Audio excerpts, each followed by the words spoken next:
Gentlemen, good to see you. Should we just kick things off with Maple Dollars or Steve? What do you want to talk about? Here, Steve, why don't you want to kick off things? What's on your mind right now?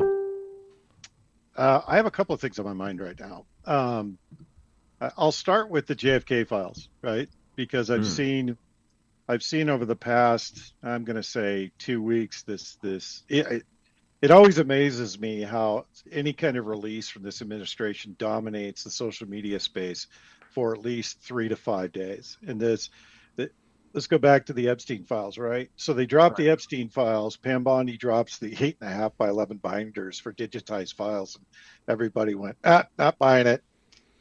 But in a bigger picture, this JFK release, while it does establish some credibility, because it specifically calls out Israel, and Newsmax actually did a very good synopsis of the release and what was in there. But the short answer is that it's consuming the public space, right? We can't lose our eye line on what's going on in Ukraine right now. We can't lose our eye line on the fact that Trump supposedly brokered a ceasefire. I think it's already been broken by the Russians, but those are significant moves, right? But the most significant thing that is starting to get some traction right now is what they found under the Giza plateau. And that disclosure, if it's real, let me just preface with that. If that's real, it's gonna change the way we think about our history, and it's gonna change this planet in ways I don't think people really realize yet. And if you don't know what's going on in Giza, they did a synthetic aperture radar scan of the Giza plateau and all the pyramids, and they found structures underneath the pyramids that go to a significant depth, and they have spiral pathways all the way down to the bottom. And five symmetrical rooms within the pyramid that are aligned north-south, and pillars underneath it are aligned north-south. That's significant because it changes what we know about the pyramids, right? So this JFK stuff, while, it's important. Yeah, we knew the CIA killed him. And the question really wasn't who killed JFK, it's who wasn't involved in killing JFK. And so many people were involved in redacting Israel. Okay, we already knew Mossad was working with the CIA. We already knew the Jewish mob was working with the CIA. We already knew the mob and all of the organized crime elements within the U.S. were working with Allen Dulles and the CIA. So none of that's a surprise, right? We knew JFK or LBJ was a douchebag.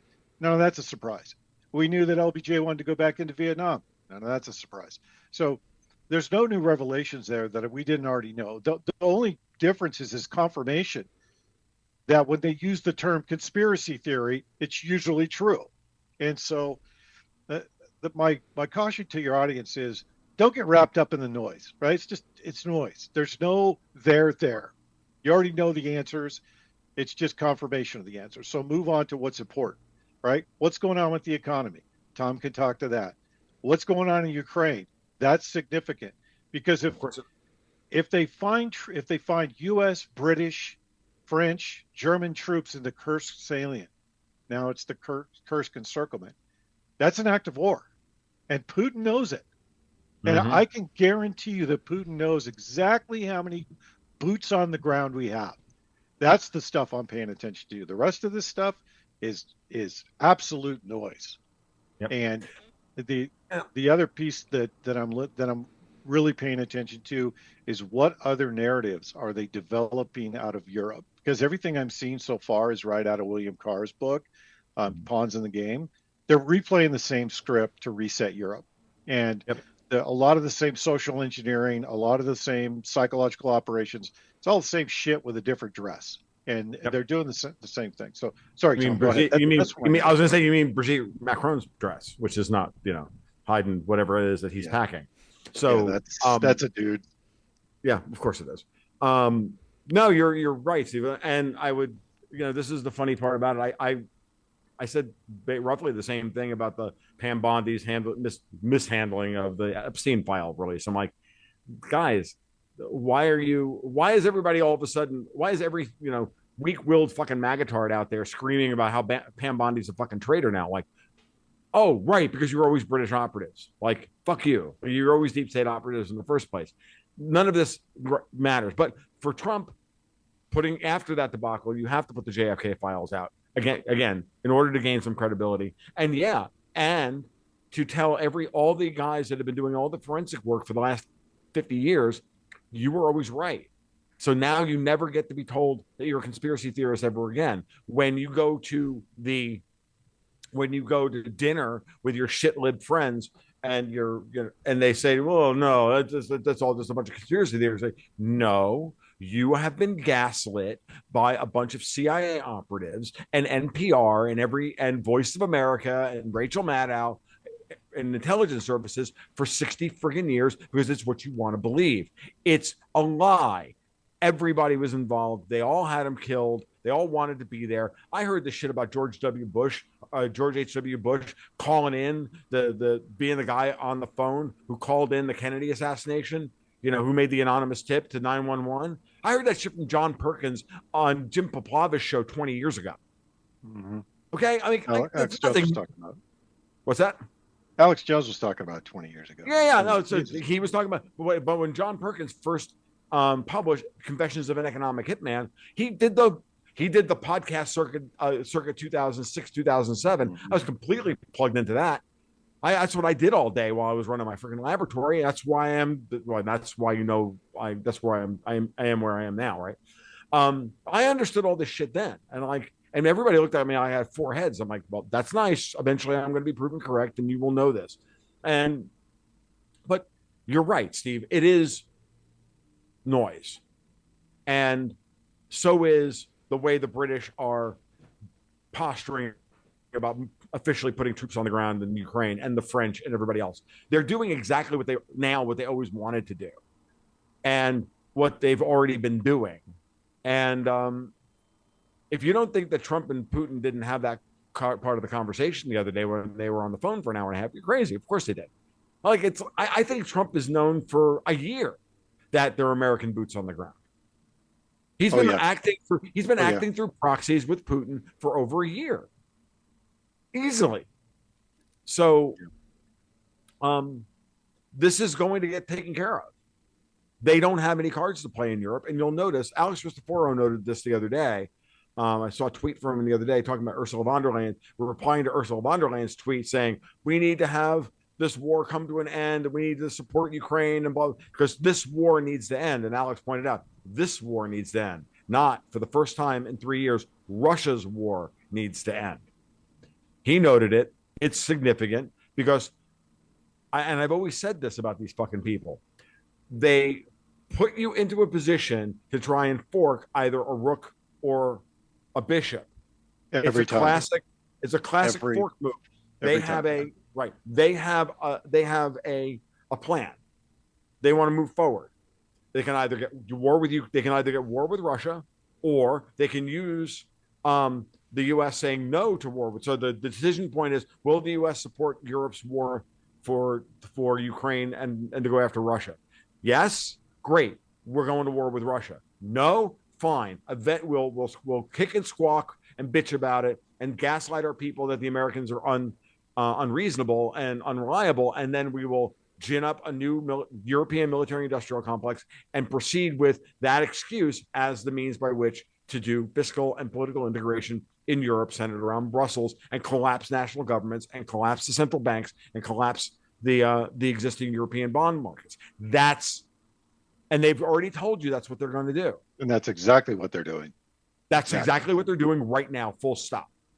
We're going to issue the digital euro in October. We're going to bail in the $10 trillion worth of excess savings in European bank accounts. They've got a new acronym, the SIU, savings and investments something. I don't remember what the U stands for, but look it up. They've been talking about it. We've been working on this for years. I know you've been working on it for years. And moreover, 2030 is what it really is. This goes right back. This goes right back to when David Rogers Webb published The Great Taking. Remember how that thing took over the fucking information space for about 6 months, 2 years ago? Yes. And everybody was like, what do you think about this? What do you think about this? What do you think about this? And I literally had 70 people send me a PDF of this fucking book, which I did not read, by the way, because there was nothing in that book, I've had it confirmed, that I didn't already know about from what they put in place in Europe, in the bail-in regulations in Europe and Canada and the UK, back in 2005, 2006, and 2007. Tim Sinclair was talking about this shit while Martin Armstrong was still in jail. All right? Like, this shit's fucking real, folks. I'm like, there ain't nothing here I haven't heard before. Guess what? They're going to do it in Europe. They're not going to do it in the United States. If they do it in the United States, there'll be a fucking revolt. It's not in the bank's interest to do this. But what they've done is they've psyoped an entire generation of libertarians, conservatives, and hard money guys into believing that the United States is the one that's broke when Britain has no fucking gold, when the Canadians have no fucking gold, when all of the sovereign gold of Europe, half of it still resides in underneath the Mariner Eccles building in New York City. Possession is 9/10 of the law, motherfuckers. Like, holy shit. No, we're not the ones who are broke. Well, we're I not think the ones trying to collapse our currency. Here's what's going to be interesting. Go Tom. fuck yourself. You go fuck all of you people. You fucking feckless technocratic pedophilic elites in Europe. Go fuck yourself. We're collapsing your old system. What I think is going to happen is let's get to Colin And McGregor. Mike, you thought Steve was going to be the radical one today. I'm in high fucking dudgeon, dude. Oh, Okay, I'm just channeling through you, Tom. That's all. Today I'm using the window licker, background. You window lickers in Europe, go fuck yourself. Like, yeah. So just let me zoom out so my forehead doesn't look so big. My God, gargantuan forehead. What I think is going to happen is that the UK and probably Ireland are going to kick off fairly soon into civil war, and it's going to be bloody in Ireland because there's so many military-age males that they've encamped around so many different cities. And Matt Bracken and Jan have been talking about this ad nauseum. Yep. The other piece of this that's going to be a game changer is the conflict that's about to occur down in Panama to retake the Panama Canal. We are going to take that by force. We should take that by force. We should hold that by force.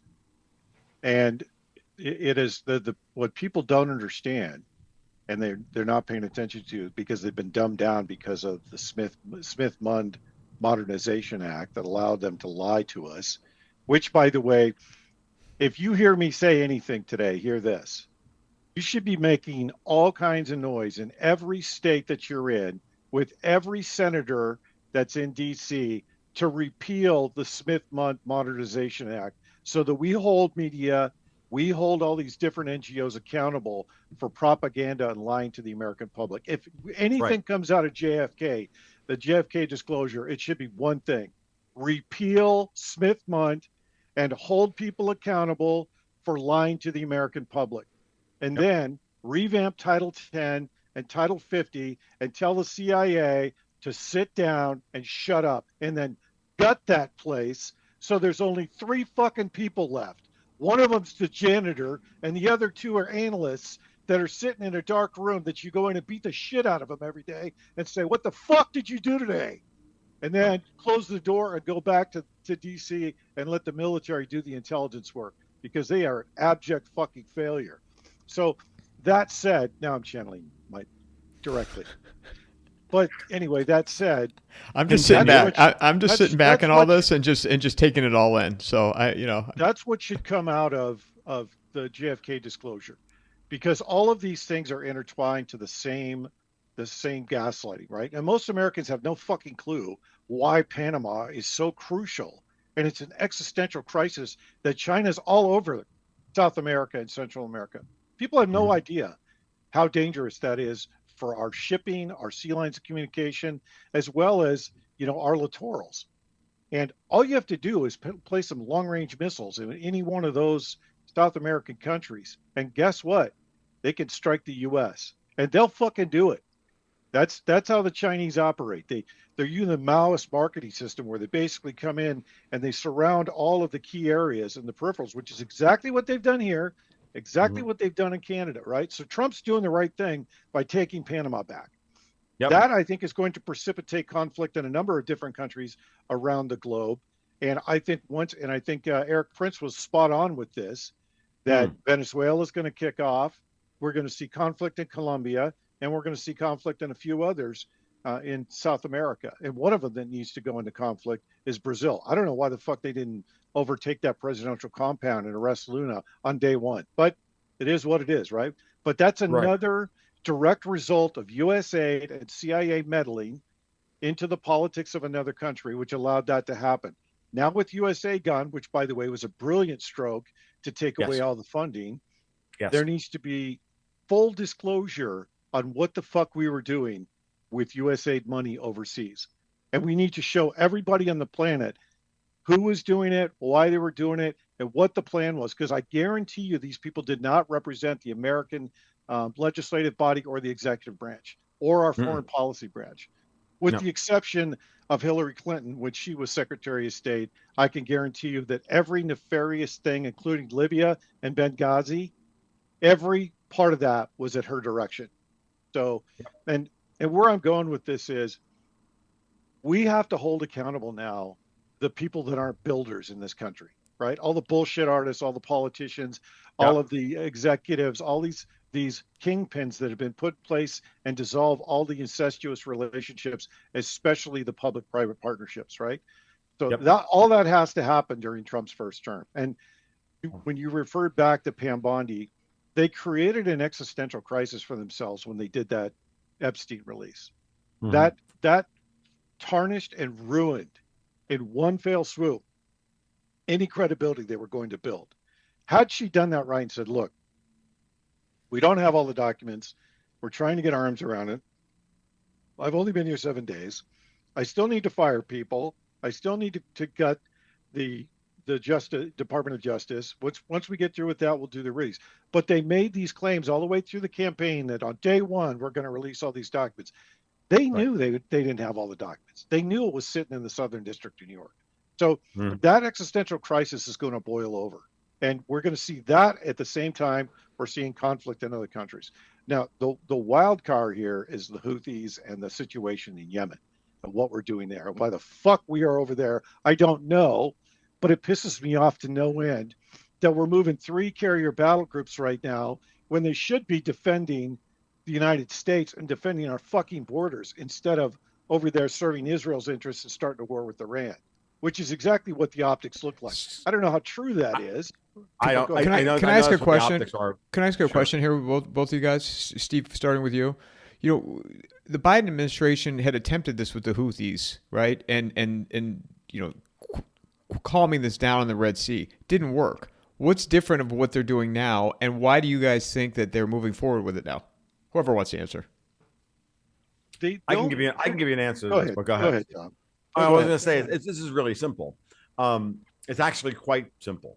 Again, let's go back to Putin and Trump. They've already worked everything out.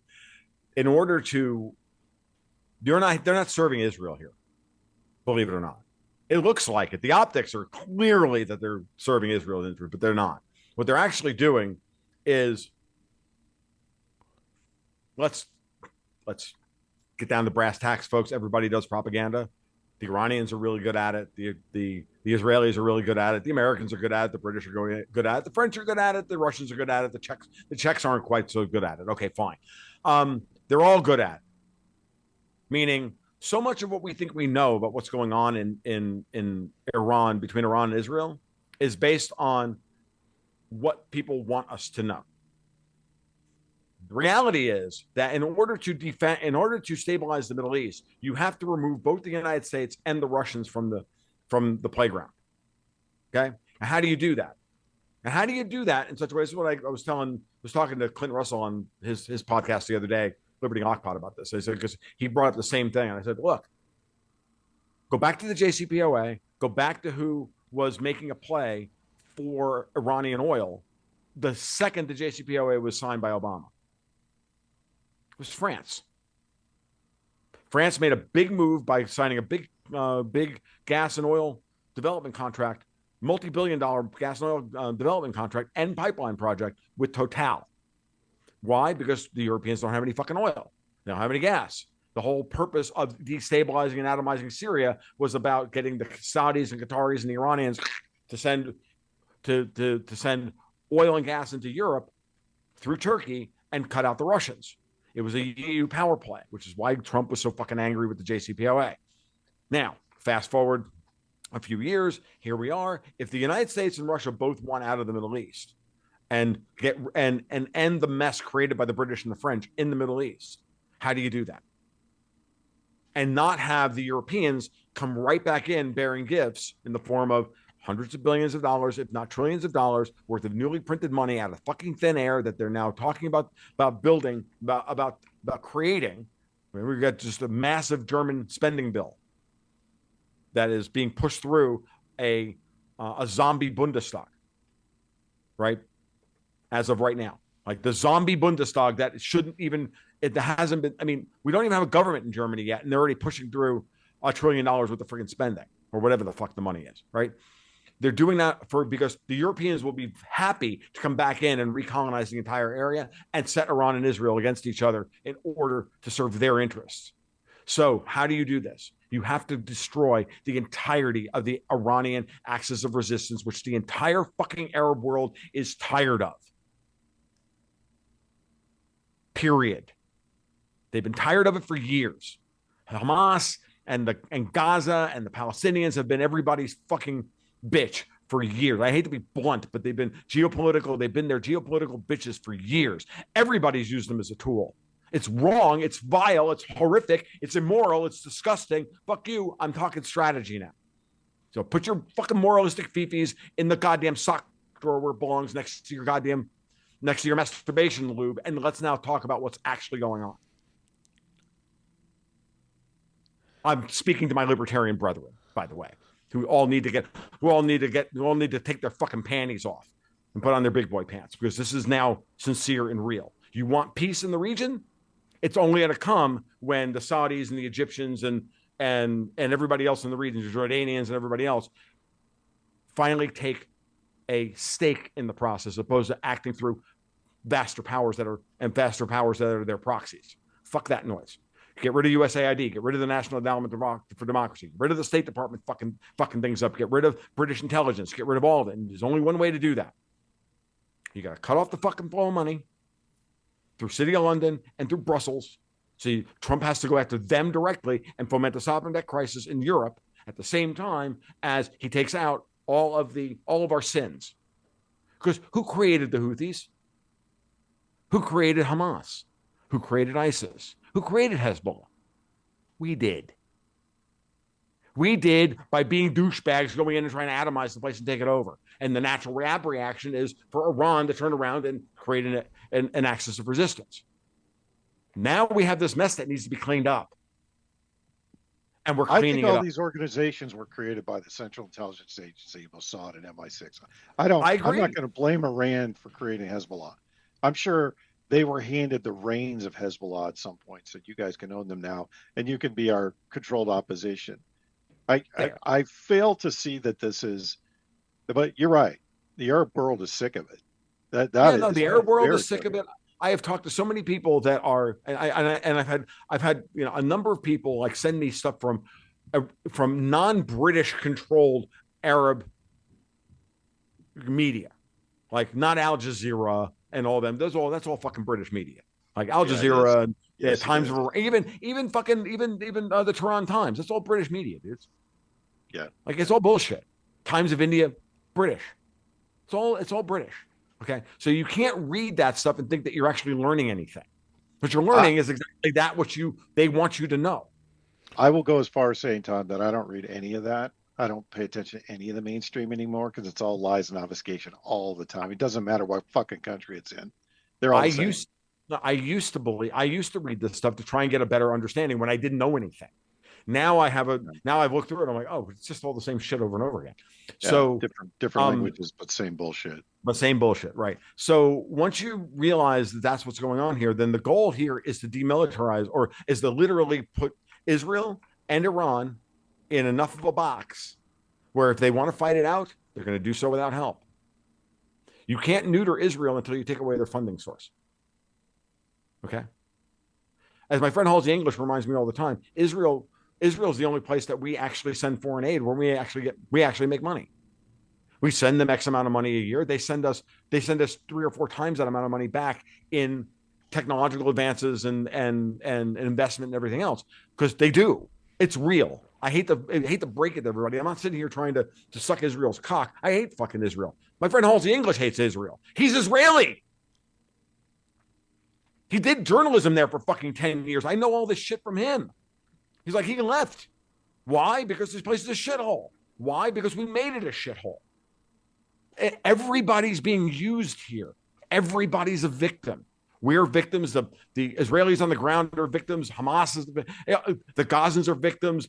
The Lebanese are victims. The Syrians are victims. The Britons are victims. The French people are victims. The Canadians are victims. We're all victims of these motherfuckers. And the only way this ends is if the money creation engine of the United States, which has literally been financing all this shit, is cut off. And they all fucking hang. And they all hang. All of them. Let's start with stopping the flow. Because once you stop the flow, then you can actually stop things from getting worse. Then you can release everything. Then you can hang them all. Well, we don't have to hang them. We just have to show the doomsday tapes to the population of how many of these shitbags are pedophiles, and then the population will do the rest. Right? You ungaslight the population. You show them, real video, because they exist, of all these people rape, torturing, and mutilating a child. And I guarantee you, there's not going to be a safe place on the planet, not even a deep hole. And that's the way it should be, right? Same thing here. Same thing here. I don't care who you are.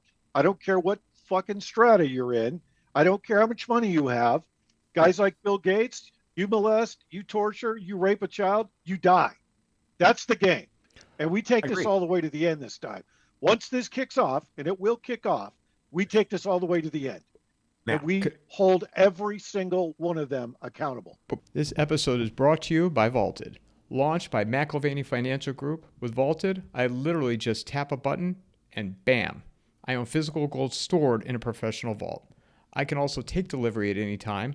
Extremely simple and less expensive than any other method. The do-it-yourself way to buy precious metals. Click on the promo link in the show notes or go to vaulted.blbvux.net/coffeeandamike. I mean, look at how easy this is.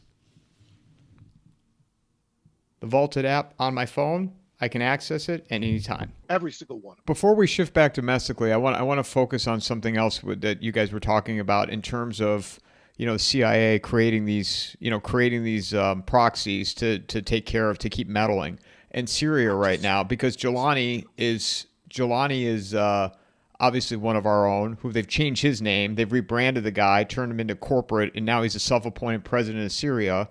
And you're seeing the chaos that's unfolded there with the Alawites, and then marching between Hezbollah, Jelani's group, Israel, and that seems to be spiraling. And also, I'd like to get your guys' take on Turkey. Yeah, well, it's called a spade a fucking spade. They're killing Christians. That's all. They put this guy in place to. Well, they ever give a fuck. That's all they ever fucking do. Yeah, it's exactly. Thank you. That's all. Hey, ready, folks? For everybody who says I'm a Zionist shill, that's all the Jews ever do is kill Christians. Mm-hmm. At the end of the day, that's what they do. Now, those Jews, that's all they ever do is kill Christians. Before we get out of control on this stuff, and I'm not trying to derail the conversation. You talking about the pyramids in Egypt and everything else is really fucking important, and we cannot let that go before we get out of here today. I want to talk about that in greater detail. We don't do it right now. I just want to keep it in everybody's head that that's a very important thing that Steve brought up, and we need to talk about it. Let's do it now. Come on, man. Let's go down the rabbit hole. Let's go. Let's dive in. No. I want to make sure that we get all this stuff wrapped up. Let's go. Yeah, we'll come back to pyramids of Egypt here in a second, but I want to get you guys' take on what's happening or what may or may not be occurring in Turkey right now, and what's Turkey's role in all this. Erdogan's in serious trouble. He's also trying to deal with the Davosian Kadamites that are right underneath him. Okay, and that is the mayor of Istanbul. That fucking guy is Davos through and through, and he was being built up to run against Erdogan in order to have the EU take control of Turkey. And Erdogan has been making moves, and so now we get this. But then what do we have? We have Zero Hedge running the fucking headline. Turkey is no better than Romania. No, it's actually exactly the opposite. For once, Turkey's actually doing what they need to do. Turkey's no friend of the EU. The EU has fucked him in the ass 100 times. Okay. If anything, Erdogan is still continuing to try and play the game where he has everybody balanced around him. He can't join the Russians and he can't join NATO. He's in NATO. He can't. He can't. He's a man standing on two islands and he's being attacked on four sides. Three islands. Look at where his landmass is geographically. Yeah. I mean, exactly. Step out of the politics for a second. Geographically, Turkey is in the middle of 3 or 4 different conflict zones, right? Exactly. The Russians, the Europeans, the Saudis, the Iranians, and he's got to deal with the Kurds. And there's a big part of Turkey that's Kurdish. Yeah. And the whole eastern half. And he's got to balance all of that and all those conflicts all at the same time. So he's trying to work both sides just to stay above water, right? And of course, MI6, the CIA are in there trying to throw him out because he's not going along and toting the line with what Europe wants. Right. And now, at the end of the day, it's going to get bloody, and he's going to stay in power. That's how that's going to play out. You think he'll hang on? Yeah. No, you think he'll hang on? Oh yeah, fuck yeah, he's popular inside his country. They're going to tell you he's not, but he's popular inside Turkey. Yeah. And it's because he's been doing things for Turkey's benefit, not for the Europeans' benefit or everybody else, right? Look at what they did with Princelik, right? We have a big air base there. They were ready to storm the gates of that place because of what we were doing to support Israel. That's not an anti-Erdogan stance. That's a pro-Erdogan stance for them to even do that.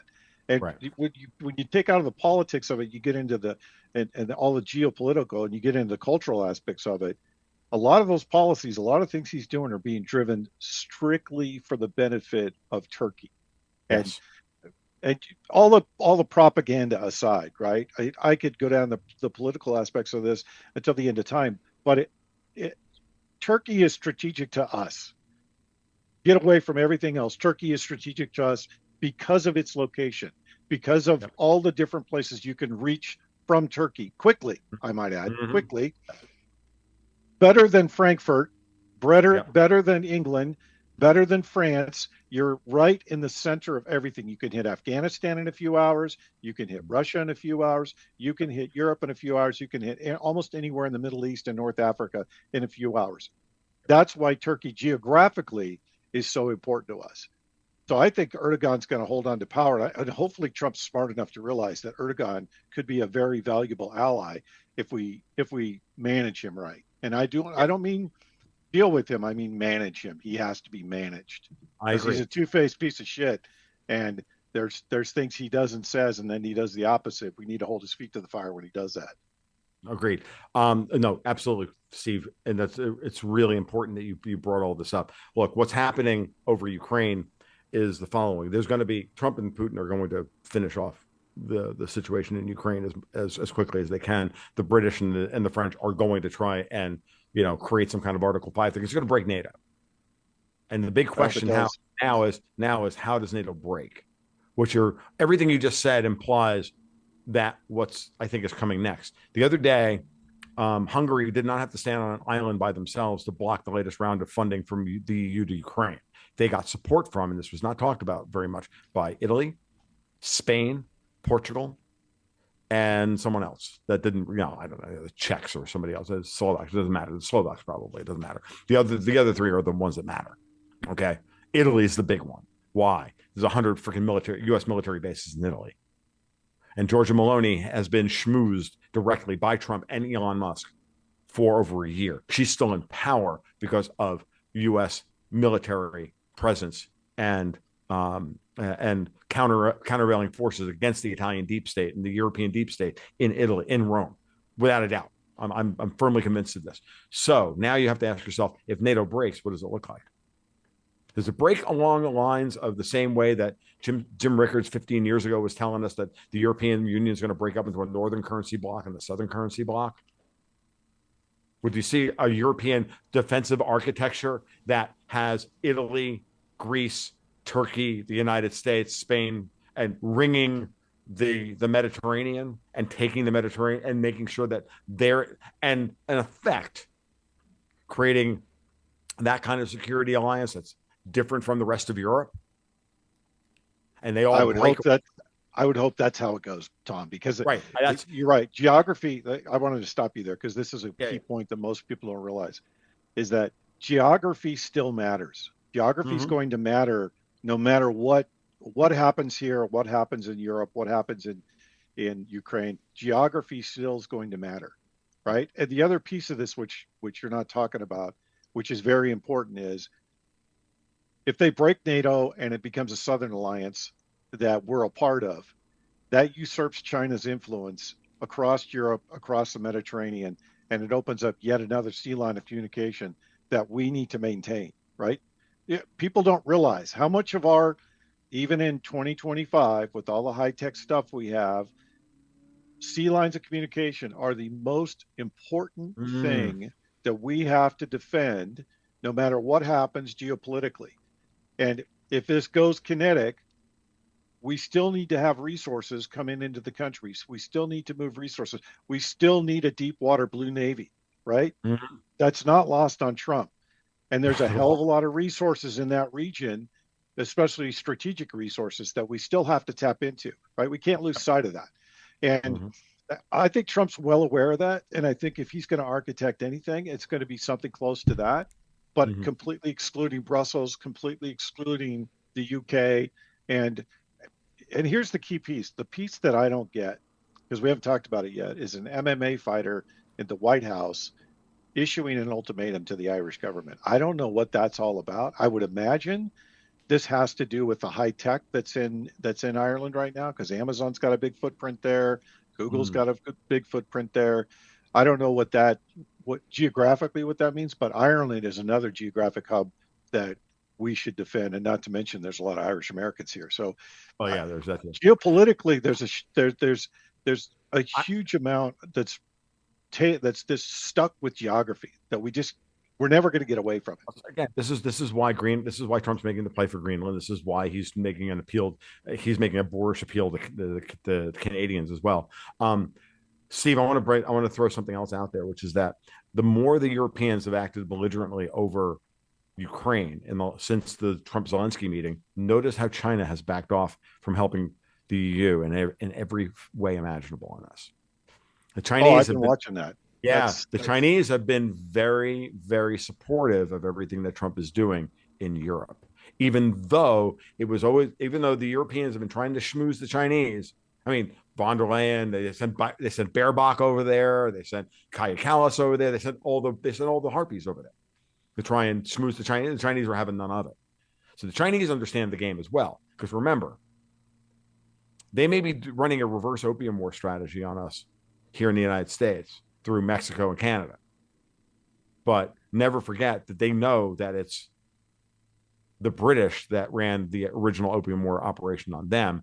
And if Trump is saying, look, we're done being the British bitches, we're not the Brits bitch anymore, then what's left of that is China saying, yeah, you can clean up the cartels in Mexico. You can clean up Canada.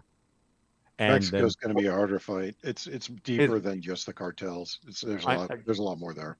I know, but I see where you're going with. I agree with where you're going with that. I don't disagree with any of that. Yeah, I really do think. I mean, Alex Craner wrote a great piece about this. I know I've mentioned this many times. Was the arc of what we're seeing now is to take the center of the globe, and this is an idea that I know I put in Alex's head probably 6 months ago. I said, take the center of the globe, take your typical globe, and stop, projecting the world out with Europe at the center, and then the world, because that's the most interesting geographic world map, right? You put Europe at the center, and all the hot spots of the world are right there. But no, take that center of that frame and shift it to the Pacific Ocean, which is a big blue ugly thing, and it's a really boring map, but it's ringed by 3 civilizational societies, civilizational powers: Russia, China, and the United States. Yes, it is. I'm glad you brought that up, and it's also the Ring of Fire, appropriately titled, right? And that's why Russia-American rapprochement going back to the 1850s is something that the British have been fucking trying to stop for over almost 200 years now. I'm going to make a prediction here that I got out of this business a couple of years ago because I was wildly inaccurate, but I see on the horizon, I see a substantial relationship with Russia and is in coordination with Russia, not just in relation to trade and relation to energy, but in blue water navies. And I see a lot of coordination coming up, and we'll never be the neocons in the U.S. as well as a lot of the elite will never allow us to have a direct relationship with the Russians without some kind of, let's just say, friction. But I think Trump has realized that a good relationship with Russia, especially a working relationship militarily, because the one thing we haven't talked about is what the fuck is going on in space right now. What is coming down every other day? Is there a kinetic war in space right now, and who the fuck is it with? Because that could boil. That is going to boil over too, and I don't know when it's going to boil over. But that piece of it is, I think that's on the cusp of being disclosed of what's really going on there. And I think Trump realizes that being in a hot war with Russia and China doesn't benefit any of us. What benefits all of us is working technology, working trade, working AI, et cetera. But more importantly, he knows if he has a good relationship and we have working blue water navies, we can cover down on part of the Pacific. The Russians can cover down the other part of the Pacific. They get warm water ports. They get depots and hubs and access to resources, and they get a tunnel under the Bering Sea to Alaska. Yeah. Like it's all staring you right in the fucking face, dude. Yeah. Wait, on that last point. Yeah, no, I agree with you completely. And Trump made this really clear when he said when he's been saying the $350 billion that we've dumped into freaking Ukraine could have rebuilt our Navy completely. Absolutely. Absolutely. Yep. And he said that. I was like, right. It's the Trumpian weave. He's telling you exactly what he wanted. Like, we wasted all this money in you fucking Ukraine, for Christ's sake, for nothing, when we should be when our Navy needs an entire refit. And more importantly, and here's the most important part of that statement. We need to reindustrialize, not just for the defense industrial complex. We need to reindustrialize in total. Yes. And bring it all back on shore. And that's his way of saying we need to rebuild our shipyards. We need to increase our capacity. We need to get back into building, going from ground to production, and leveraging our natural resources. And oh, by the way, we need to use federal lands to do some of it, because some of those resources are sitting under federal lands. He's literally said it all. So he said it at the State of the Union address. He said we're gonna rebuild a U.S. shipbuilding. Yep. Directly. And that indirectly implies that we need to bring back steel production. We need to bring back, I look at parts of Middle America and the South that have been just decimated because they've moved industry out. And one town that specifically I'm thinking of is Laurel, Mississippi, right? Mm-hmm. There was a number of different manufacturing businesses there that are just gone, and the whole area just shriveled up and died for like 50 years. We'll see if he does this right and doesn't hand this over to the tech bros and the oligarchs. I think we'll see a revitalization of small to medium-sized businesses coming back, doing manufacturing work in all these small towns across America, because the facilities are still there. The infrastructure is still there. You just have to go in and refurbish it. And that's going to be a hell of a lot cheaper than trying to build it from scratch, although we'll do that too. But there's a lot of opportunity there, and I hope that he's got the right people around him to push that forward. Especially when it comes to defense. Do you think that plays? Go ahead. Sorry, Tom. No, go ahead. No, I was just going to say, do you think that plays a part, Steve, in regards to what Matt Smith was talking about, the repatriation and the sovereign wealth fund, and in reindustrializing America? Exactly what it is. Tom can talk the sovereign wealth fund, but I'll talk the manufacturing piece of this. What we desperately need in this country right now, we don't need the top 3 defense contractors to go back to business as usual. Right. Pete Hegseth was right. We need deep competition, and the only way that's going to happen is to use Doge to change the contracting process, to change the award process, and to instill competition back into it. Because I can tell you right now, if they're able to do that, I'm going to go bid on contracts and start building something here in Arizona that I can use to feed the civilian market as well as feed the government. And put jobs here in Arizona. That's exactly what I'll do, because that bringing that manufacturing base back here is going to help us in so many different ways, not just financially, but it'll bring back the trades. It'll bring back the education route, so people could go into trades, and we've been conditioned over the last 30 years that if you don't go to college, you're not shit, right? Yeah. We've completely isolated and decimated the builder class. And these people that have done it, right? The Clintons, the Obamas, and the rest of the elitist pricks, they're not builders. They've built fuck all their whole careers. They're grifters. And they are, exactly. They build fuck all. They don't do shit. But the builders in this country and the tradesmen that we prized for over 250 years literally were decimated overnight. And now to go into a trade, people look at it as it's a stigma, when we should be pushing people into trades now. And especially like steel workers. I mean, how many of those guys can run a steel mill right now? We have very, very limited resources there. We need to build that up to where those trades are just as important as university professors, and get out of this elitist view that if you're not in the education system, you're not an academic, you're not shit. There's a lot of people in this country that have created things because they're operators. And we need to get out of the mindset. Sorry. Go ahead. Steve, no, you're right. I literally had a phone call last night with someone who, is in cattle farming, and I'm like, and he's, and he's talking the financialization of how to like expand his friggin' herd and expand his land, and the cost and the carry cost and everything else, in ways that I'm supposed to be a finance guy, and he's like running me around, and he's running me ragged, trying to keep, because that's what he has to become in order to try and make a friggin' dollar raising cattle that everybody wants. Like, these guys are sophisticated. Just because they run a cattle farm in fucking North Texas doesn't mean they don't understand high finance, guys. Like, they actually do it. Okay. And, and the whole will actually folks on fucking Reddit need to get over themselves, that just because you have a fucking degree doesn't mean you know anything, because you don't know shit.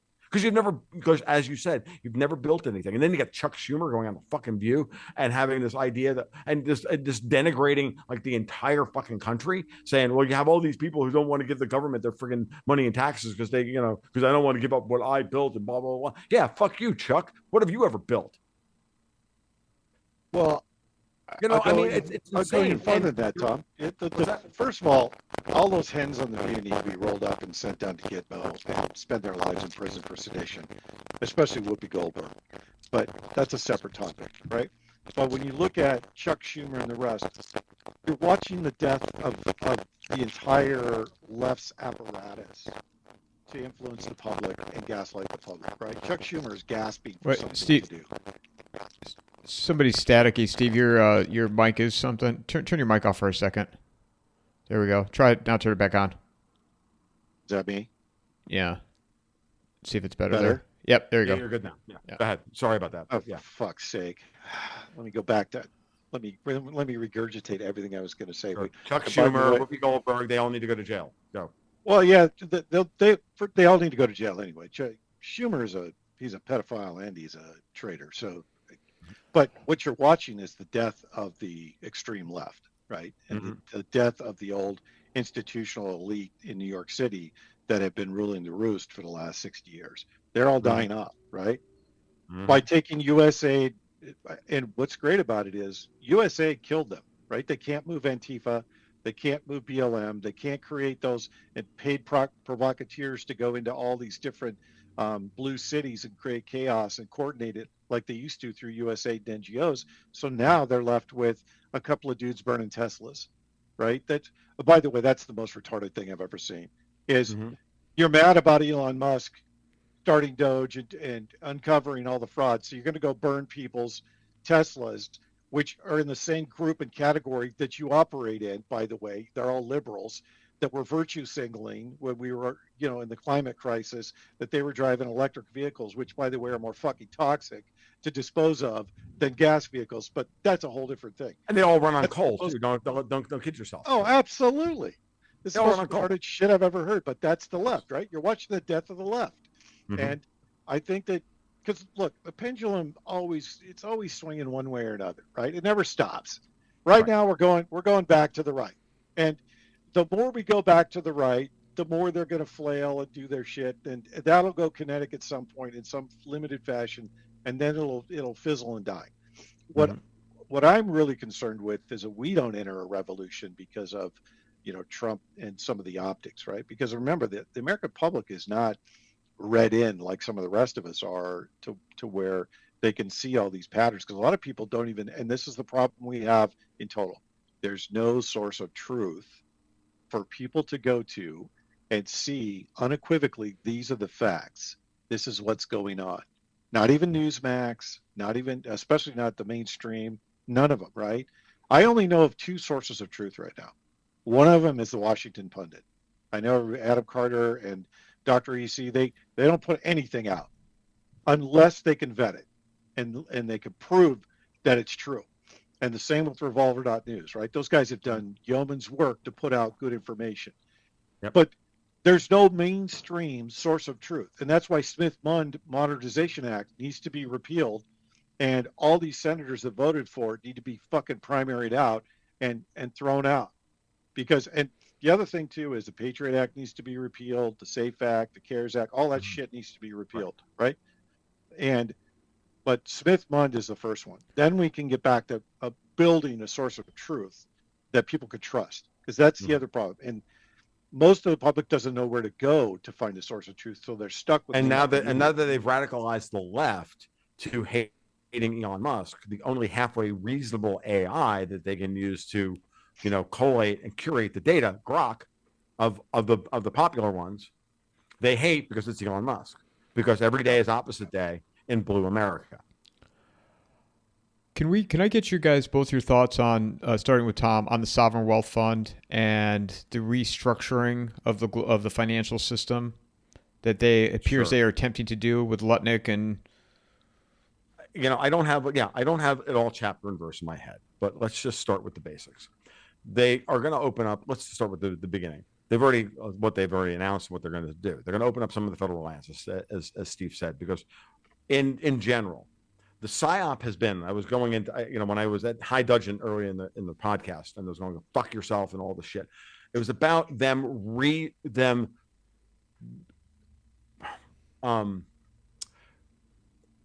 organizing the U.S. balance sheet to be as bad as possible as a country. You do that by making our cash flow distinctly negative, running massive budget deficits.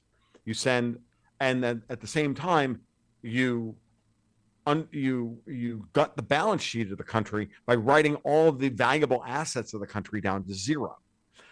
How much is what are our federal parks worth to us in book value right now, today? Zero. Why? Because we can't do anything with them. Gold in the ground, timber we can't harvest, copper in the ground is worth nothing. Zero. Anwar written to zero. Okay? These are all multi-trillion-dollar assets that can't be exploited. Okay?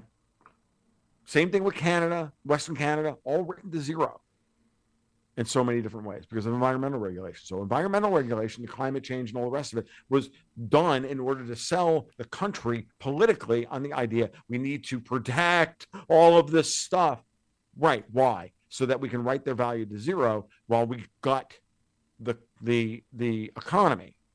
Okay. Send all the jobs overseas, send dollars out and cheap consumer goods in return and get them in return but lose everything else and lose the manufacturing base and all the things we talked about. Now, how do you improve the balance sheet of the country? Well, there's three ways of doing it. The first thing you do is obviously fix the cash flow, right? Balance the budget, do what you need to do. That's the first one. That's easy. Second, that means the second thing you do is you start attacking the unfunded liabilities that are currently also on the balance sheet. That means overhauling Social Security, Medicare, and getting rid of all the waste and fraud, right? Which is why you now have seen the left's counterattack against Trump, immediately going after USAID and all the rest of the easy stuff, the low-hanging fruit. They're going after it through the judicial system, and this is why this is important. You want to talk about Smith-Mundt? I'm going to talk about the Marbury versus Madison and all that stuff, and how the district court judges are being used right now to weaponize the judiciary against the executive branch in ways that are patently and utterly unconstitutional. Period. Paragraph. Full stop. Fuck you. No. Because everybody's going to learn the phrase plenary powers. Okay?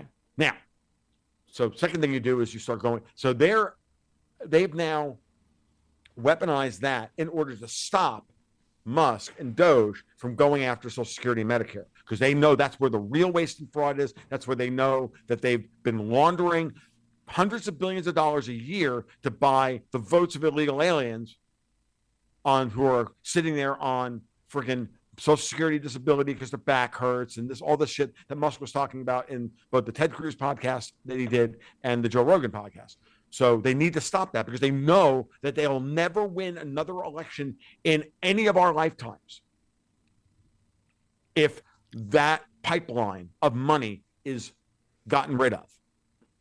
And moreover, again, that will fix the cash flow and it will fix the future liabilities of the United States. Now, all of a sudden, you don't have $40,000 a year going out the door in Social Security payments to some fucking shitbag illegal immigrant who's living in a fucking hotel and a paid hotel room in freaking New York City and making more on Social Security than my mom used to, or your mom made, I was just or whatever, say, right? Yeah. Now, wait, it gets worse, but you multiply that by 40 fucking years, and all of a sudden, and the Medicare, and to this, and to that. You multiply all that out. You're talking about $100,000 a year per person for 40 years. Like that $170 trillion worth of unfunded liabilities all of a sudden becomes 120, 110, 32. You got a $27 trillion economy. All of a sudden, that balance sheet doesn't look so fucking bad. I got I have like 3 or 4 points I need to make before I relinquish the microphone, because this is really important. Oh, keep going, bro. Keep going. I'm enjoying this. So that's one, right? So we got to fix the unfunded liabilities, and then you can fix the present liabilities. And you do that by writing up the assets that we currently have from zero to something. That's why they need to open up ANWR, why they need to open up certain federal lands. They need to start that process and get rid of buildings that are on the balance sheet that we don't need, and this and that, all these government assets that they have, and turn them into something else. A lot of these old government buildings aren't even fit for refit because of the way they're designed. They need to be torn down and rebuilt. They need to be torn down, and that land needs to be repurposed. There's a whole lot of work that needs to be done there, but this is how you restructure. Now, I have encountered this no less than 3 times now in Gainesville, okay, this talking point. And this talking point comes from university employees at the University of Florida who all listen to NPR, or downstream of people who listen to NPR. And you know what the talking point is? It will cost more money to find the fraud than the money will save. Now, that fundamental idea is percolating all through the left right now. It's all through the Redditor crowd. We don't interface with it because we look at that like that's the dumbest fucking thing I've ever heard. I've talked to people in OMB. I have contacts, and they're like, "Oh no, we got to save $1.3 trillion in spending like that. Might cost us $165 billion, maybe $300 billion. Like the SG&A costs on restructuring the federal government, 3 to 4%, 3 to 4%, not 300%." But even if it was 300%, all you're doing is saying, okay, it's going to cost us $5 trillion to clean up $1.3 trillion a year in spending. But these are liabilities that stretch out 40, 50 years.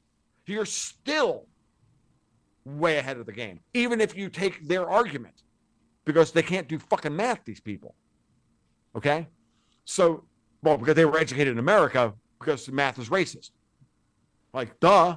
So I know that's self-evidently true if you're a fucking ideologically possessed lefty, but this is the way. So it's out there. It's in the zeitgeist, and it's going to start percolating up the chain really soon now, because I see it everywhere. Okay. And it's bullshit. It's nonsense, but it's, but you can't let facts get in the way with a perfectly emotional argument, right? So all that can be done and with ease. And so the sovereign wealth fund is the place where you park the government's royalty payments for leasing out the land, for taking the assets that we have on our balance sheet and putting them in the sovereign wealth fund. Scott was out the other day saying, no, we're not going to write up the gold reserves to their true value. We don't need to. But we can stick them in the sovereign wealth fund, and we can issue debt against them. We don't need to write them up. We don't need to do anything with them, but we can stick them in the sovereign wealth fund. And now all of a sudden there's $900 billion in the sovereign wealth fund that we can write debt against, and we can do something with. Okay. And the same thing with the housing equity in the United States. There's something coming with Fannie, Freddie, and the housing equity in the United States. Which, by the way, this is why now that we're talking about Fannie and Freddie and how they're going to get relisted and they're going to be professionalized and all the rest of it. Notice how it's everywhere that Fannie and Freddie's loan portfolio, or what they're guaranteeing, are now to lower and lower quality people. In the last 18 months. Who did that? The Biden administration did it. They knew exactly what they were doing. They were doing it on fucking purpose in order to try and keep Fannie and Freddie from coming back onto the market and underwriting a proper renaissance of American housing and underwriting the entire the housing industry in the United States to protect our home values, and now bring the general wage level up to meet our current, we can't deflate. Okay. We deflate. Seriously fucked, but we do have to stagflate in this respect. Keep housing prices from dropping, keep the banks solvent, keep asset values in a particular band, equity prices and everything else, and then invite capital to come in from overseas and raise the general wage level of the entire country to be able to now live at this new pricing level. We're not going to go backwards, folks. We're never going back to 1913.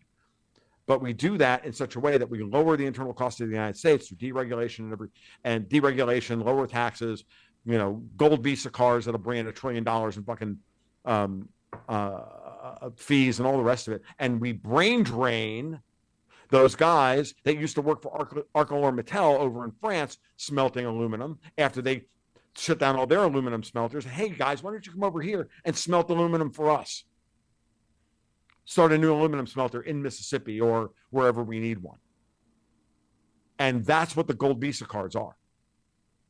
The gold visas are all about. They're about setting up a massive brain drain of all the process engineers that have been stifled and overseas under the same rubric that we're living under. You think we have it bad? Fucking Europe's got it 10 times worse. And those guys need a place, and they can come here, and they can bring all their money here and start small to medium-sized businesses, and jumpstart the whole process of reorganizing the entire economy. And all it'll cost us is some SG&A costs to fire a whole bunch of federal workers and just pay them for 9 months, and pay their COBRA for 9 months. Well, we're already fucking paying them anyway. Who gives a shit? But we're not paying them for the next 30 fucking years. The one piece you're not talking about, Tom, which we should touch on briefly, is we're going to see a moment in the near future where the executive branch and judiciary are recalibrated. And yep. I think I know Trump's team anticipated this, because it's very evident they anticipated the lawfare coming, right? Stephen Miller is the key. Go ahead. I see that coming to a head in the next 2 months. Right. They're trying desperately to restart the pipeline of, revenue streams for all these different organizations so they can start to create chaos.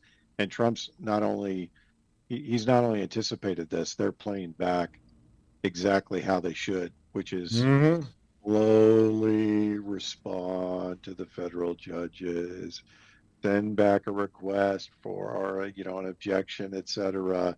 It's beautiful watching it, right? But that's going to come to a head too. And when it does, that recalibration is going to open up a lot of doors too. What I want to see is a calibration in the Supreme Court. I want John Roberts gone. I want Coney Barrett gone. I want Sotomayor gone. I want the rest of the liberal judges out. I'm done with them. Right? Everything the best thing I've heard Trump do since he took office was get rid of the CFPB. That was the best move he could possibly make.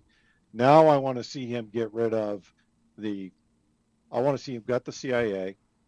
I want to see him gut the FBI. I want to see them gut the Capitol Police and pull the Capitol Police back into DC where they fucking belong and shut down every one of their satellite offices, which they tried to create a national police force. I want that shit shut down.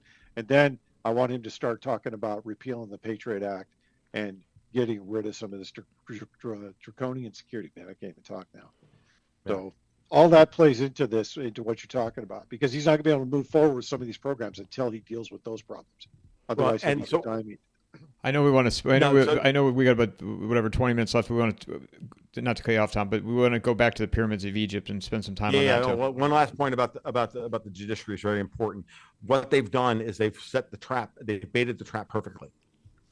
They did everything that was constitutional by getting rid of USAID and this and that and creating Doge and all this stuff to have the judges come out and issue blatantly unconstitutional orders and then try and say that we're above the law, that we have the right, that they invoke Marbury versus Madison for a district. So as a traffic court judge in fucking Maryland can tell the government, can tell the president he can't send troops overseas, for example, or move troops around. Miller made this point explicitly on CNN the other day. I'm like, we're like sitting there going, did he read Dexter White's article in last month's newsletter? Because it's exactly what Dexter White was talking about last month. I've used almost an exact example that we're going to find out that a traffic court judge in Maryland cannot cannot tell the president how to run the country, literally.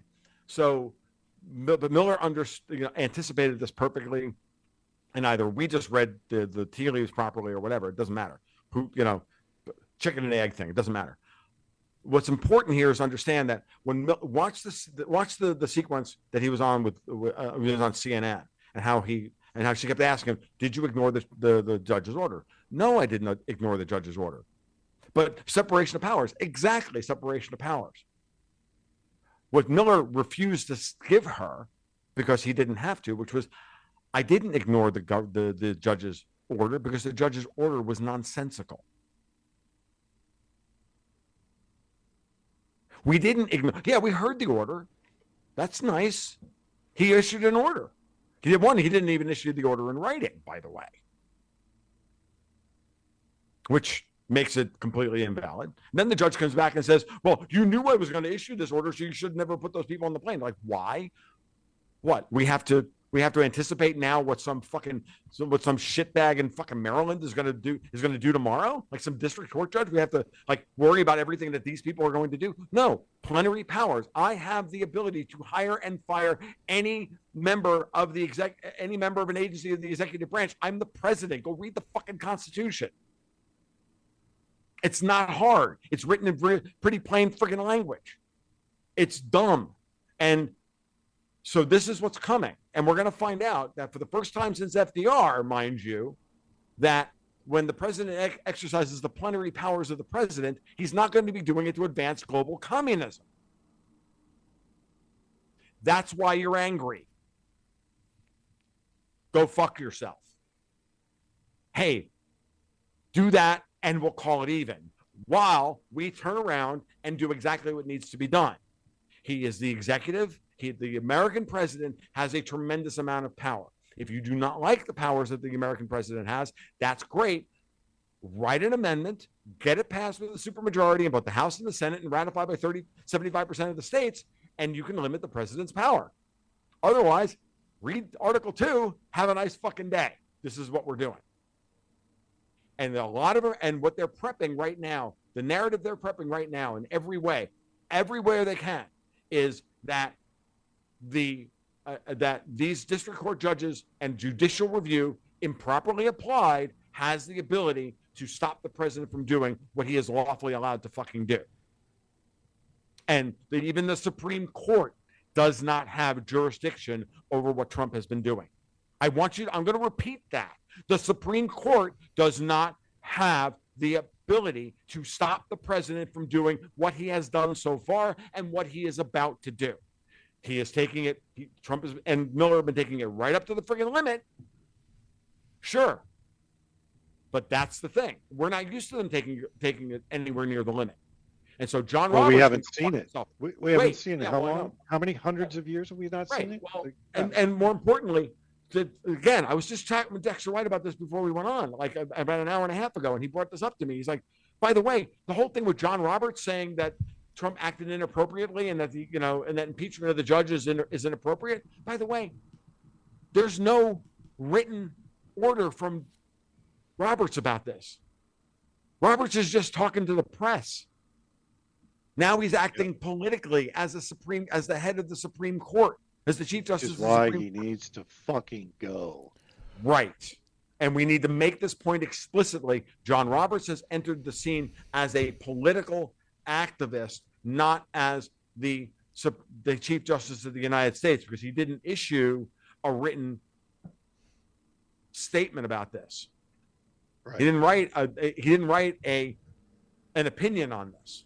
It's very important. And Miller understands every fucking bit of this, chapter and verse. And so what you do is you turn this, you use, in order to educate the normies on the right about where the limit is, you start with the most emotional thing that they care about right now, which is protecting the goddamn borders and getting rid of the child murderers and the rapists.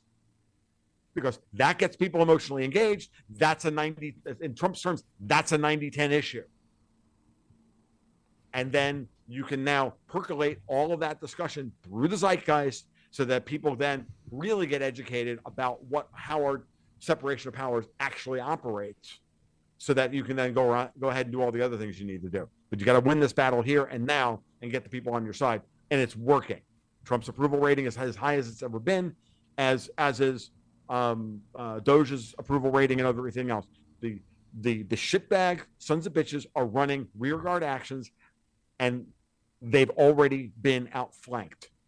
In this respect, they keep trying to create am I going to take a rook or a bishop? Sorry, no. We took your pawn because you made a bad move. So let's go back to Egypt here and the pyramids. And Tom, I'm going to have you start off of the significance of it for people that don't know. Well, no, actually, I want Steve to expound on what he was talking about, because I haven't really followed this very much, but I have some inkling as to where I think Steve is going with this. So I want to hear what Steve has to say so that I can respond, because I think it's more appropriate that he take over from here. So here's the short answer with this, and get away from aliens and all that other bullshit, because that's where people naturally go whenever this conversation comes up. The reason why Giza is significant, the reason why this basically radar, for lack of a better word, the synthetic aperture radar allows us to explore other sites, and we're going to see across the planet that what we've been told about our history is a complete fabrication. Right. And that's going to drive changes culturally that we probably will never be able to anticipate, let alone comprehend, even as we go through it. This event alone, this disclosure alone, tells us that the pyramids were designed by somebody other than dudes with picks and shovels. There is no way that back then that they could have created this infrastructure with the tools they had on hand, which really begs the question: who built the pyramids? Who built this apparatus? But more importantly, there's pyramids in Antarctica. There's pyramids in other parts of the world. What's under the Inca relics, the Inca sites in both Peru and Mexico, and the Aztec sites?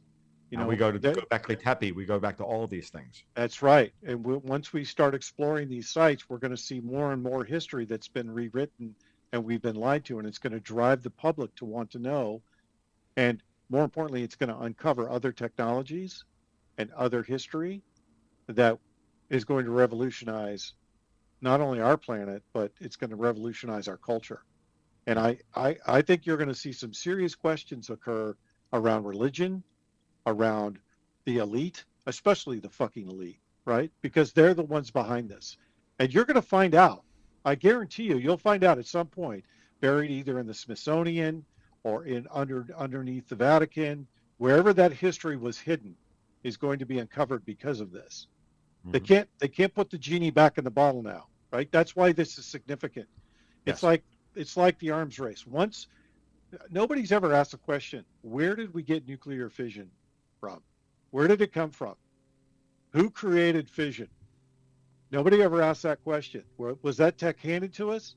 Was that tech were we alluded to in history? Was that yeah. It was that right? Was it yeah. Was it I know, and you know where I'm going with that, right, Tom? Oh, yeah, 12,000-year disaster cycle. All of it. Yeah, micronovas, 12. Ben Davidson, the whole 9 yards. Like I know exactly where we're going. And note also that Tim Pool, who has been asked 1,000 times to have been on Timcast, just had been on the other day. Timing on this should be very suspect to people. Like the break in the wall is coming because they can't hold it back. Our history is more than 12,000 years old, folks. Oh, absolutely. And here's we have it's going to bend people's mind. This will bend people's mind. Sorry to cut you off. It will. It will. And this is why the question really is going to be, what's there, and yes. Who's had control of it and why? Yes. And it's going. Well, I'm trying desperately to stay away from the fucking alien conversation because it's going to come up. It's there. It's right there. We don't have to. We don't have to. All you have to say is, look, if we go through a disaster on this planet every freaking 12,000 years that literally wipes out civilization, and we have previous record, and we have all these archaeological records which say, how did we survive something like that? Well, clearly we survived underground. Like some version of that story is true. Graham Hancock, Ben Davidson, Randy, whatever his name is, all those are Randall Carlson, all those guys. Like they're asking honest to God, they're asking honest questions because none of this shit makes any sense. So you have to, and the kicker for me on all of this stuff was the fact that Egypt has worked so very hard to keep everybody out of what's actually going on with the pyramids for over a century. Egyptology is like this offshoot of archaeology that we're not allowed to go study any of this shit. We're not even really allowed to go. The pyramids have to exist as some mystical thing that undergirds their history and everything. It's all bullshit. It's all bullshit. Let me put on my conspiracy glasses for a second here, Tom, because there is a conspiracy theory. Steve's going to DEF CON. He's going to DEF CON 1. No, I mean, because the other question you got to ask is, you said it exactly right. The timing of this is suspect. So the real question is, why now? And then how close to the next disaster cycle are we? Is this being disclosed because we're coming up on the disaster cycle, as Ben talks about? Because I would say we're maybe 10 to 15 years away from that. If the window and the predictions are right, we're 10 to 15 years away from that. And look, and the elites behavior in Ukraine, in this, and all of these theaters, every one of them is consistent with them understanding this and not giving a shit about threatening the world with nuclear war or this or that or anything else because they know we're all dead anyway. Yeah. Well, the real question becomes what is their plan, right? That's what it would explain why they're all building bunkers. It would explain why they're investing heavily in the Sahara step and why they're doubling down on building infrastructure in North Africa. There's a lot of different things. You go back to Catherine Austin Fitts who kept saying for years, and I'm not a huge fan of her as a commentator, but she always asked the question 15 years ago, where'd the $4 trillion that the Defense Department can't lay their hands on, where'd that go?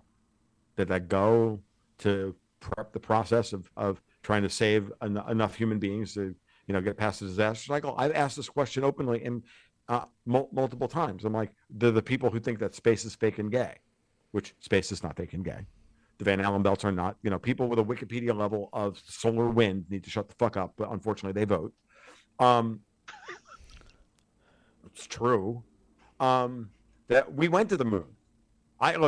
Listening to like the Douglas Vogt argument about micronovas and the sun, having to blow off the dust, the dust concentration as we pass through the plane of the galactic ecliptic and all this stuff, and eventually the sun goes dark and has to blow all that shit off. By the way, where would we find the most pristine evidence if that's correct? If that, then where would we find the most pristine evidence of that? Would we find it on planet Earth where there's an atmosphere and all these microparticles would burn up on reentry and blah, blah, blah, blah? No. You know where we find it? We'd find it where there's no atmosphere. We'd find it on the moon. So why did we go to the moon? We didn't go to the moon just because we thought it was a cool idea. Why did we stop going to the moon is the better question. I've been asking this question for years. You go to the moon to get corroboration of that thesis or that hypothesis, and you go, oh look, the whole place is littered with glass-like particles with heavy metals. And I'm not talking about the heavy metals that we're all worried about that are poisonous, like arsenic and selenium and lead and all that. No. I'm talking about tantalum. I'm talking about osmium. I'm talking about iridium. I'm talking about rhenium. I'm talking about what we chemists call the space metals, the metals that only come from the hearts of suns, because that's where they're produced, because it's the only conditions in the solar system where they can be produced. So when you find those amongst all the carbonaceous rock that is the moon, which is mostly just calcium carbonate, mostly just fucking limestone or variations on limestone and feldspar and all the rest and all the other shit that we see here, you have to ask yourself the question, what does that mean? How did that get there? Well, maybe, just maybe, every 12,000 years or every so often, there's a potential for one of these events to occur, and we got corroborative proof of it. And everything that we've been talking about in terms of the central banks and having to go off the gold standard and the massive inflation and all the rest of it, all of that was in service of trying to figure out how we can afford to build an underground infrastructure to save as many people as possible so that the humanity is not wiped off the face of the planet. I think you're being too generous there, Tom. I think they were. I am. They were trying to figure out how to get the elite and all the other pedophiles underground with enough chum for them to, chew on until the disaster cycle is over and they can come out of their fucking hole. Or again, everything turns into a Philip K. Dick novel. Everything turns into a Philip K. At the end, Steve, everything turns into a Philip K. Dick novel. Absolutely. I've read all of them, and I can tell you that it's hilarious. I think conspiracy glasses. Window lickers. I think that we went to the moon. We found some of the UFOs up there. They got anally probed and sent back to the Earth. That's why I think Buzz Aldrin was crazy at the end of his life, because he had been anally probed by too many aliens while he was on the moon, and the residual effects drove him crazy. Well, okay. Tom, show that book again. Yeah, that's fine. Tom, grab that book. What's the book you just showed? No, that book is my hardcover copy of Ubik by Philip K. Dick. I have one of the few hardcover copies of that book. It was given to me actually as a present ages and ages ago by a friend of mine. It's not the original. I think it's a science fiction book club edition. It doesn't really matter. But yes, and everybody should read Ubik. Everybody should read Three Signata, Palmer Aldrich. Everybody should read. Hell, you should read The Penultimate Truth, for Christ's sake. It's not a very good book, but it's all about it's all about he's got multiple books written in the 60s about America, about everybody being told by their governments to go live underground, and then to find out that they should have never had to go do so. Everything is THX 1138. It's the George Lucas movie. Remember the end of THX 1138? He gets out of the underground Alpha complex to then walk outside, and there's the sun setting and there's birds flying by. There's the world didn't end. You were just sent underground by a bunch of control freaks. And maybe that's what's going on. I don't know, but we should at least be allowed to ask these questions and talk about it. A friend of mine a long time ago said to me, put the idea in my head. I love Ben. I've met Ben Davison. I've had him on my podcast. I think he does yeoman's work. Good guy. But here's the thing. What he asked me is that what if Ben Davison's been allowed to exist simply to slowly but surely popularize the ideas so to get the people prepped for when the day comes that they have to actually come clean on all of this. Agree. Wholeheartedly. Because honestly, if they weren't ready for him, they would have shut him down. They would have put him in jail. Or killed him. Or killed him. Yeah, either way. And, there's two things, and there's something else that we need to bring into this conversation. Or the other option there, Tom, is he's not close enough to what the real event's going to be, but it's propagating the fact to get the public ready for an event, not that event. Fair enough. Because I think that I have enough of a science background. I have enough of a high energy physics background to know that when I listen to him talk, he and other people talk about an electromagnetic model of the universe versus the gravitic model of the universe. The electromagnetic one wins every time. Mm-hmm. And, is gravity like the greatest psyop of all time? Wow, that bends my mind a bit because, you're right. Right, because when you talk about Einstein, and of course Einstein, the speed of light limit, yada yada yada, all that, and we get into like shit like string theory and all that. All that stuff's been debunked. Dark matter. String theory is bullshit. String theory's been bullshit forever. The guys that built their careers on it, they're all floundering out in the abyss of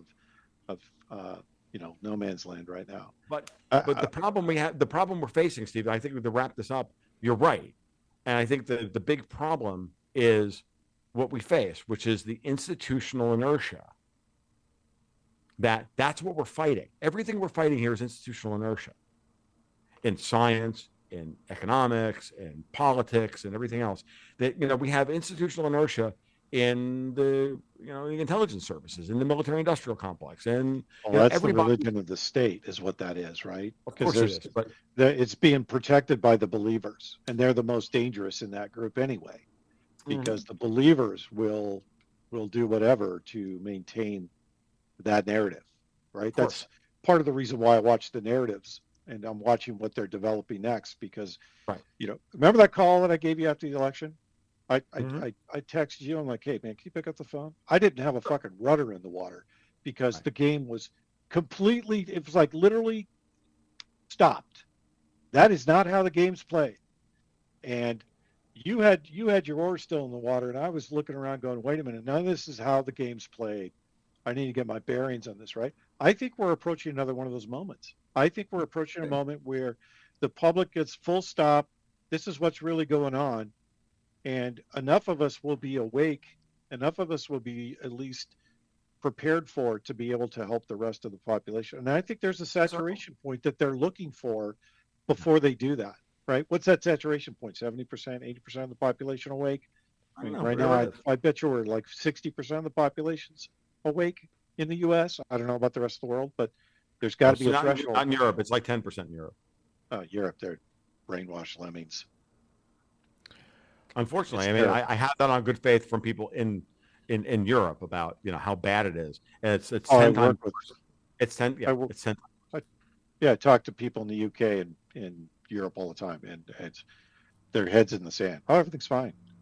Like, the walls are on fire, right? Yeah, everything is awesome. Okay, let me know how that works out for you. Yeah. Exactly. Yeah. So, but your point is spot on, Tom. Is that we're able to ask the questions now because of Giza that we were never able to ask before, and they can't obfuscate it anymore because it's right there in our face. Right. And I think and I think it's a good thing because at the end of the day, look, we can't act rationally without good information. We all live in the most polluted information space of all time. Oh, absolutely. Right. And so this is where the anxiety rests. And so I was flipping through my Twitter feed earlier this morning. One last point that I'll give you the mic, Mike, which is this. There was that chart that was going around of, by cohort, white women, white men, and their approval rating of all these things: Trump, Doge, this, that, everything else. And so educated women were all -30 to -40%, disposed towards everything that Trump is doing, everything, everything good and decent in the world. Why? Well, obviously, because the information space is so polluted, their anxiety is so fucking high, and educated women are the target of these psyops in order to keep them in a state of hypervigilance and hyper anxiety. Like they're all running around literally like my poor little friggin' rat terrier who is scared of her own shadow and has seizures. Okay.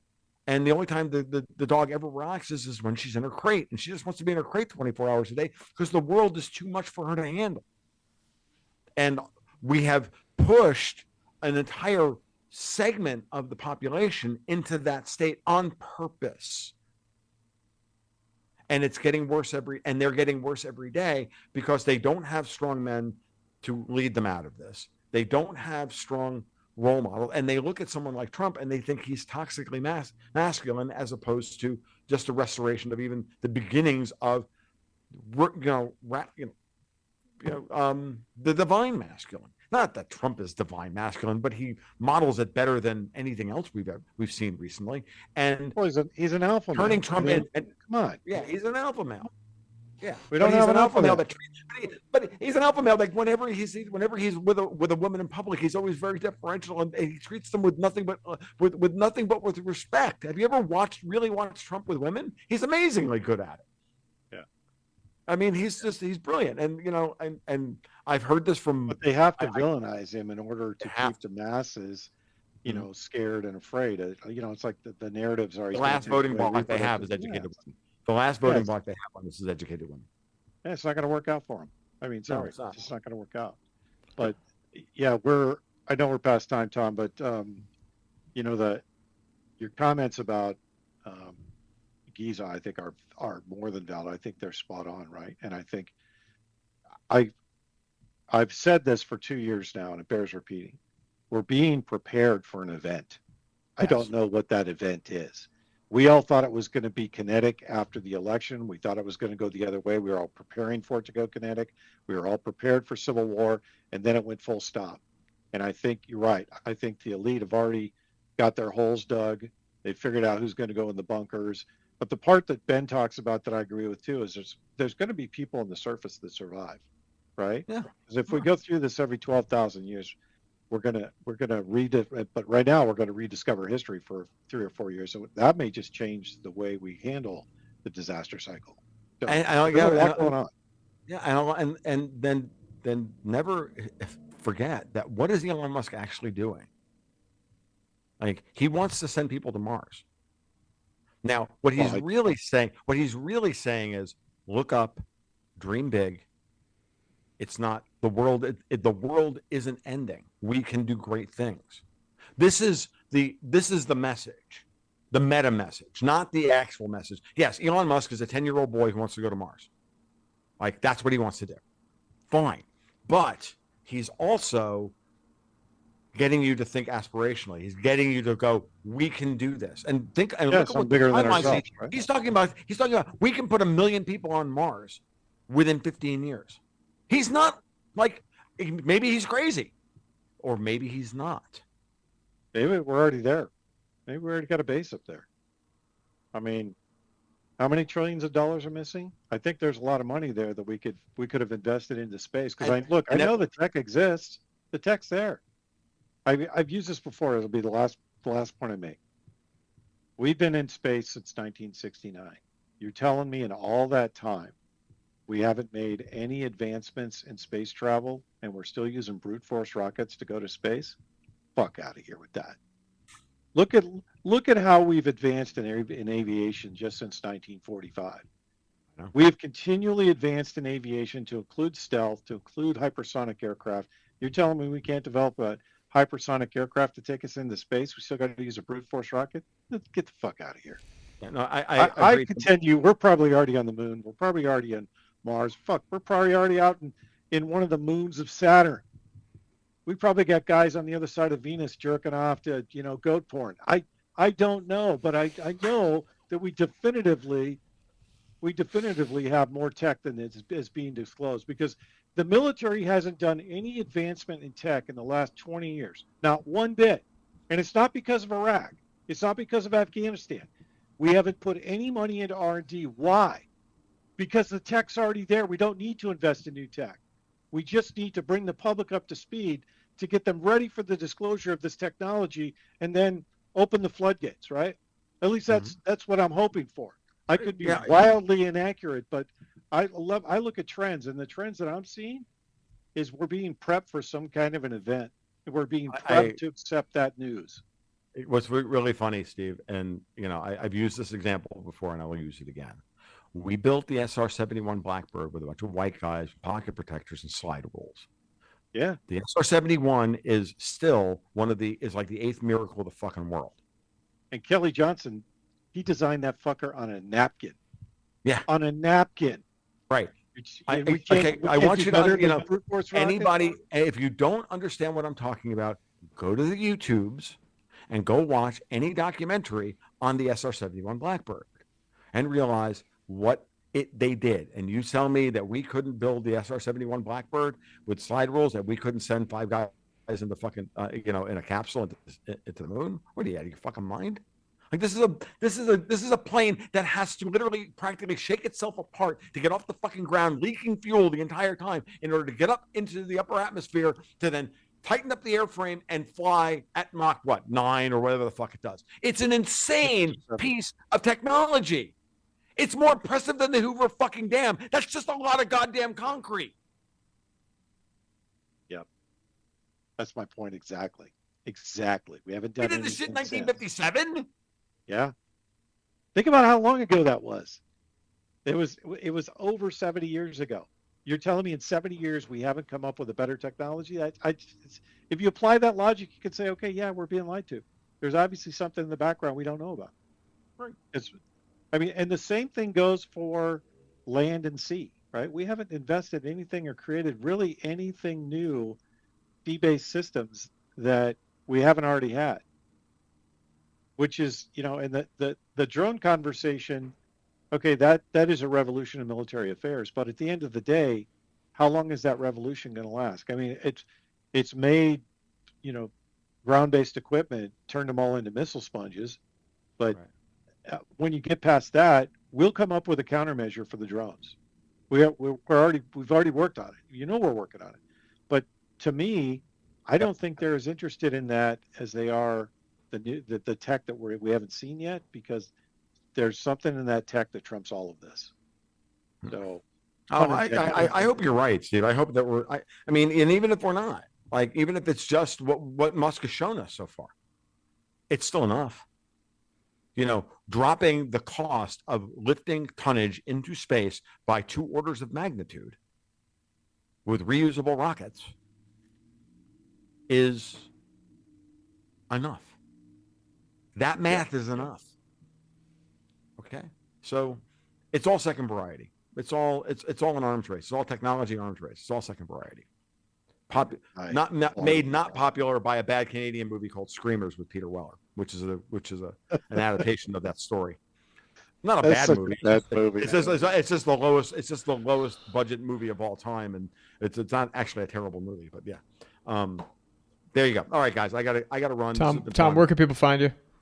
As always, TFL1728 on Twitter, where an only slightly less prickly version of Steve Murray will show up on a daily basis, and Patreon/Gold Ghosts and Guns, where you can sign up for the newsletter and the twice weekly rants and private blogs and all the rest of it. Steve, you can find me on Rumble. I'm under Lieutenant Colonel Steve Murray. You can find me on Twitter under LTC_Steven_MUR. And my rants, the word that Tom was looking for is bitter.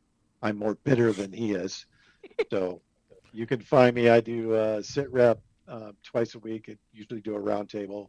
We are doing those ad hoc now. So, yeah, that's where you can find me. Last thing, Steve, real quick, too. You got something rolling out to people May-ish. If you want to just talk about that real quick. In May, I'm gonna roll out the channel called The Path Forward.